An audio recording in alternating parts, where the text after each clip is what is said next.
मुझे लगता है ये सही मौका है इस पूरी कहानी को आज के इस वीडियो में बताने का। पार्टीशन होने से पहले सवाल उठा कि दोनों देशों का नाम क्या होगा। मोहम्मद अली जिन्ना अपने देश का नाम पाकिस्तान चाहते थे, जबकि कांग्रेस चाहती थी कि इंडिया का नाम इंडिया ही रहे। लेकिन जिन्ना को इंडिया नाम से दिक्कत थी। वो चाहते थे कि नाम यहाँ पाकिस्तान और हिंदुस्तान हो और इन दोनों को साथ मिलाकर ही इंडिया कहा जाए। इन दो नए मुल्कों का नाम हिंदुस्तान और पाकिस्तान होगा।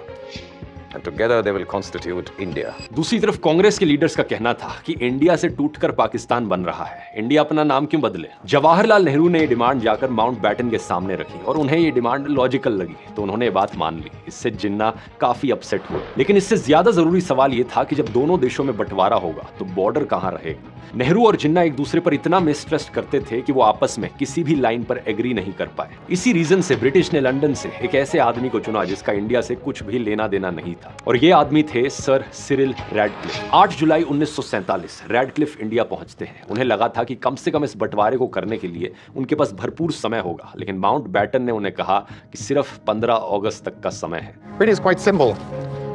All you got to do is draw a line, one that cuts through the Punjab.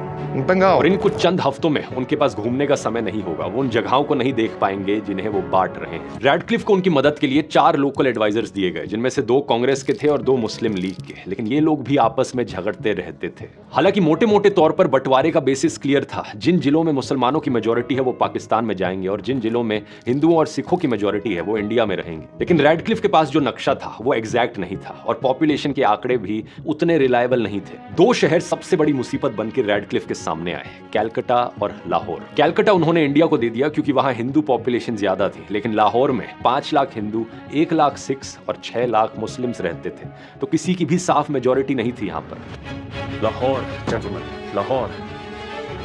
The city has art, culture, goods for export। माना आबादी मुसलमानों की ज्यादा है, पर ज्यादातर उद्योग धंधे तो हिंदू और सिखों के हैं। रैडक्लिफ ने लाहौर पहले इंडिया को देने की सोची, लेकिन फिर उन्हें लगा कि अगर दोनों बड़े शहर इंडिया को दे दिए तो पाकिस्तान के पास कोई मेजर अर्बन सेंटर नहीं रह जाएगा। इसलिए फाइनली उन्होंने लाहौर पाकिस्तान को ही दिया। लेकिन दोस्तों, देश का बंटवारा यहाँ पर सिर्फ जमीन का नहीं था, हर चीज बांटनी थी। हर फाइल, हर फर्नीचर, हर सीलिंग फैन से लेकर हर बोर्ड पिन तक। एक बहुत ही अजीबोगरीब केस देखने को मिला। साल 1946 में बंगाल सरकार ने इंग्लैंड से 60 बत्तखें मंगवाई थी। जुलाई 1947 में जब ये बत्तखें कैलकाटा पहुंची तो 250 पाउंड का बिल भी आया। लेकिन अब सवाल यह था कि बत्तखें थी किसकी, वेस्ट बंगाल की या ईस्ट बंगाल की, या फिर इन्हें 30-30 करके बांट दिया जाए। फाइनेंस सेक्रेटरी ने पेमेंट को रोक दिया। बत्तखें वेयर हाउस में निगलेक्टेड पड़ी रही और बत्तखों से लेकर टाइपराइटर्स तक, सोप केसेस से लेकर लाइब्रेरी बुक्स तक, हर चीज पर लड़ाई देखने को मिली। रैडक्लिफ ने बॉर्डर बनाने के लिए अपनी 2000 पाउंड की फीस लेने से साफ मना कर दिया। उन्होंने कहा कि वो इसे ब्रिटिश एम्पायर के लिए अपनी ड्यूटी समझते हैं। £2,000 is agreed.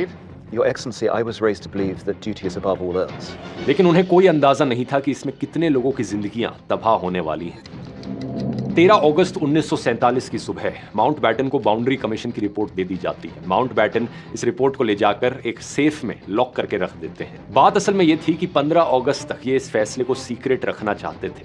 इनका मानना था कि रैडक्लिफ ने जो भी डिसीजन लिया होगा उससे दोनों देश नाराज होंगे ही होंगे। माउंटबेटन को लगा कि पहले लोगों को आजादी का जश्न मना लेने दो, उसके बाद ये जो परेशानी आएगी बॉर्डर की उससे बाद में निपट लेंगे। 15 अगस्त 1947 की सुबह दुनिया भर में इंडिया और पाकिस्तान की आजादी सेलिब्रेट की जाती है, लेकिन करोड़ों लोग ये नहीं जानते थे कि वो किस देश के सिटीजन हैं। डिस्ट्रिक्ट मैजिस्ट्रेट्स को ये तक नहीं पता था कि उन्हें कहां रिपोर्ट करना है, दिल्ली में या कराची में। फाइनली माउंटबेटन सील्ड एनवेलप्स में प्रधानमंत्री नेहरू और प्रधानमंत्री लियाकत अली खान को बॉर्डर की रिपोर्ट देते हैं। उन्हें सजेस्ट करते हैं कि दोनों अलग अलग कमरों में जाकर इस रिपोर्ट को डिटेल में स्टडी करो। Best you go through them in separate rooms.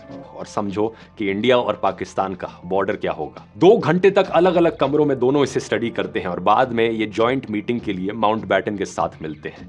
जब 2 घंटे बाद ये दोनों लौटे तो दोनों बहुत गुस्से में थे। Why in God's name has it been awarded to India?